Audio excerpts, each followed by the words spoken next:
শিবলিঙ্গ। তোমাদের বলি যে এই শ্রাবণ মাসে পারদ শিবলিঙ্গ পুজো করা খুবই ভালো, এবং আমরা জানি যে একটার বেশি দুটো শিব রাখা কিন্তু যায় না শিবলিঙ্গ। তো কালো শিবলিঙ্গ অবশ্যই একটা রাখবে, তার সঙ্গে কিন্তু পারদ শিবলিঙ্গ রাখা যায়। এবং যাদের কালসর্প যোগ বা যাদের সর্ব কাজেতে বাধা আসছে, অবশ্যই পারদ শিবলিঙ্গ পুজো করা কিন্তু খুব দরকার। বিশেষ করে এই শ্রাবণ মাসে প্রত্যেক দিনই আমরা পারদ শিবলিঙ্গ ঘরে নিয়ে আসতে পারি, কারণ আমরা তো মহাদেবকে শুধু শ্রাবণ মাসেই পুজো করি না, আমরা তো মহাদেবকে সারা বছর পুজো করি। তাহলে শুধু শ্রাবণ মাসেই আনবো আর কোনো মাসে আনবো না, এরকমটা তো হয় না। অবশ্যই শ্রাবণ মাস মানে দেবাদিদেব মহাদেবের মাস, সেটা খুব ভালো একটা সময়।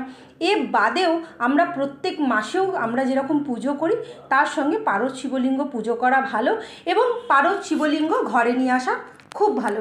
দেখো আমার অর্ডার আছে এতগুলো, তো যার জন্য এটা আমি রেডি করেছি।